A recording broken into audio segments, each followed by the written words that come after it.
इसी कड़ी में दूसरा जेम स्टॉक आपकी तरफ से कौन सा होगा? तो एक दूसरा स्टॉक होगा यहाँ पर निजी क्षेत्र की एक छोटी बैंक, आईडीएफसी फर्स्ट बैंक।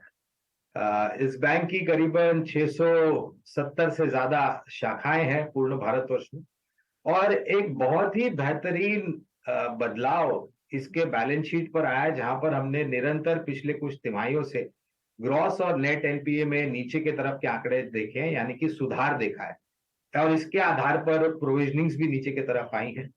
जो आंकड़े हमने पिछले हफ्ते बैंकिंग मैनेजमेंट की अलग अलग मैनेजमेंट जो वर्बैटम देने आई थी, अपना नजरिया लेकर के आई थी, वहां पर हमने देखा कि डिपॉजिट्स एडवांसेस बहुत ही बेहतरीन तरीके से बढ़े हैं।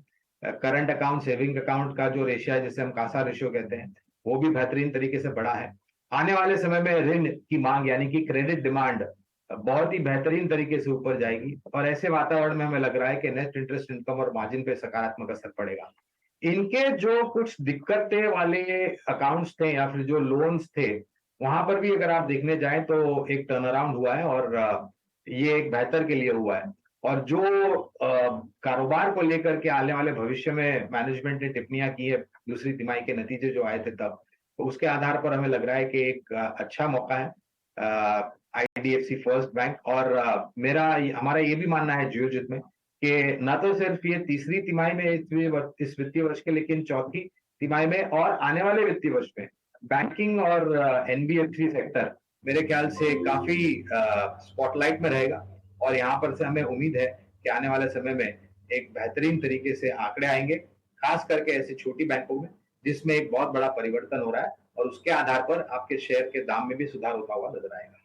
तो ये इंटरेस्टिंग पॉइंट आपने गौरांग सर रखा सामने कि आईडीएफसी फर्स्ट बैंक को मेरे को अच्छे से याद भी, आप एक दो बार पहले भी इसके बारे में बता चुके हैं और बहुत विस्तार से आपने बताया, और उसका शेयर अच्छा चला भी है। तो फंडामेंटल कॉल यही कहता है कि एक तो आईडीएफसी फर्स्ट बैंक जो 100 से कम लेकिन है दम, और इसके अलावा एनसीसी, इसमें भी यही नियम लागू हुआ है कि 100 से कम है लेकिन इसमें बहुत दम है। गौरांग सर, एक ना बहुत बेसिक सा मेरे को एक क्वेश्चन पूछना है। जब हम छोटे शेयर्स के बारे में बात हो रही होती है ना, तो थोड़ा ज़्यादा हमको रिस्क को चेक करना होता है। मैं वैसे आपसे इन जनरल पूछना चाहता हूँ, से मान लीजिए कोई आदमी अपना 10 शेयरों का पोर्टफोलियो बना रहा है, तो उसमें ये स्मॉल कैप और मिड कैप की कैटेगरी वाले जो शेयर्स हैं जो 100 से कम हो गए मोटा मोटी, तो ये कितना होना चाहिए सर वैसे परसेंटेज में?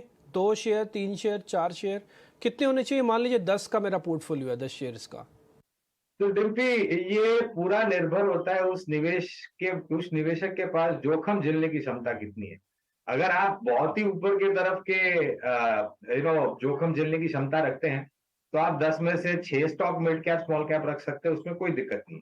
लेकिन अगर आप के पास जोखिम झेलने की क्षमता कम है, तो 10 में से आप 2 या 3 मिड कैप या स्मॉल कैप स्टॉक्स पसंद कर सकते हैं with the weightage towards large cap.